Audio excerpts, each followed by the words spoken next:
উত্তরবঙ্গের রেলকে ধ্বংস করার যে মহাপরিকল্পনা করা হয়েছিল তা প্রায় 95% বাস্তবায়ন করতে সক্ষম হয়েছে রেলের কুচক্রী অফিসারগণ।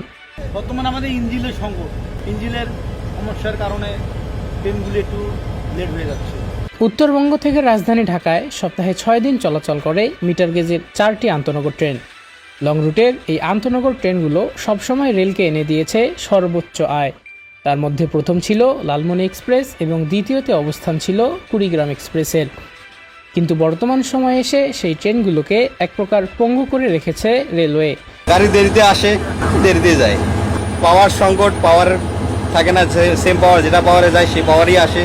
রেগুলার মেয়াদোত্তীর্ণ ইঞ্জিন ও অত্যন্ত দুর্বল ইঞ্জিনে চালানো হচ্ছে ট্রেনগুলো কখনোই তার নির্ধারিত সময়ে চলাচল করতে পারছে না। প্রায় 8 থেকে 9 ঘন্টা লেটে চলাচল করার পরেও ঊর্ধ্বতন কর্মকর্তারা এগুলো না দেখার ভান করে এড়িয়ে চলছে। ফলে যাত্রীরা রেল বিমুখ হচ্ছেন।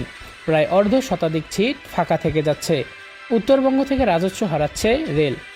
উত্তরবঙ্গের রেল যাত্রীরা ধৈর্য সহকারে 7 থেকে 8 ঘন্টা প্ল্যাটফর্মে বসে থাকতে বিরক্ত বোধ করছেন।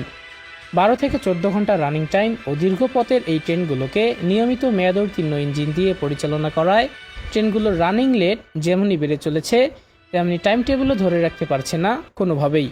পাওয়ার এখন তো আগে তো 4 মোটর ছিল, এখন হলে 3 মোটর আর কিরকম চলবে।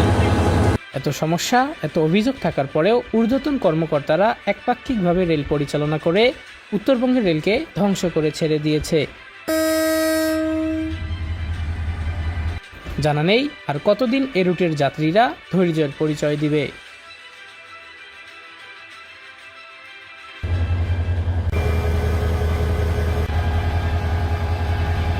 কম্বল দে, অসময় সংবাদ, চিটাং।